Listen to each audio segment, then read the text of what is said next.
Sit on your bed one day and ask yourself, what remarkably stupid things am I doing on a regular basis to absolutely screw up my life?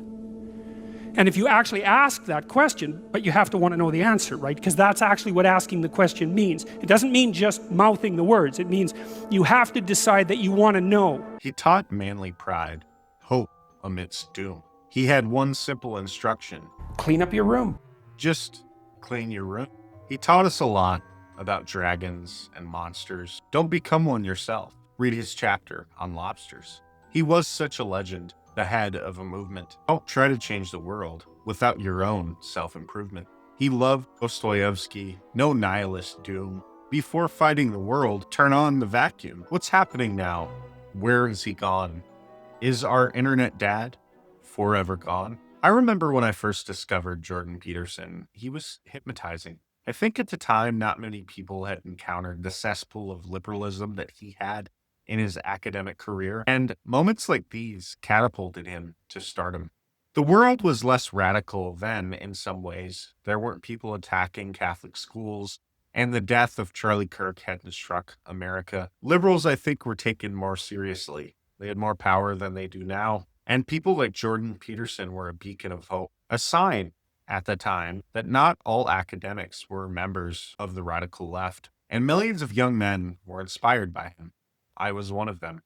I'd started a channel at that time dedicated to Jordan Peterson's reading list and exploring the ideas and authors he discussed publicly more in depth. He popularized dying figures like Carl Jung and Mircea Eliade and authored self-help books that became bestsellers. He was refreshing because in a world full of political talking points and partisan politics, a world of gender debates and identity politics, Jordan Peterson kept it simple.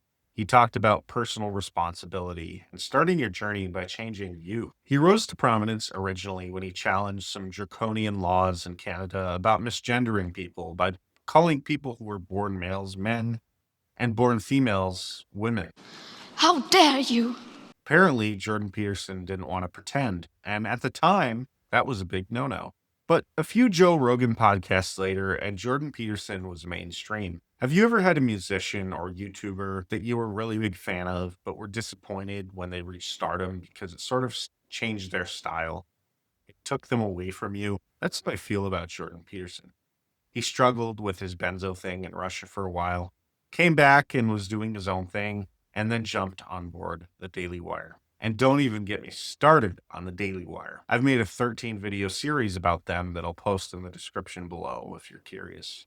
But basically, this changed Jordan Peterson forever. He went from this lovable, huggable, Jungian psychologist to this. He began to worm his way out of uncomfortable questions. He stopped making videos about slaying dragons and the truths hidden in childhood films like Pinocchio, and got political and angry. And despite what you may think, I'm not mad at him for it. Jordan Peterson is valuable to conservatism. Even if he joined one of the most Zionist organizations in conservative politics, it was time for him to reach a wider audience, and that meant moving away from more obscure depth psychology into mainstream politics. But my whole point in making this video is I miss him.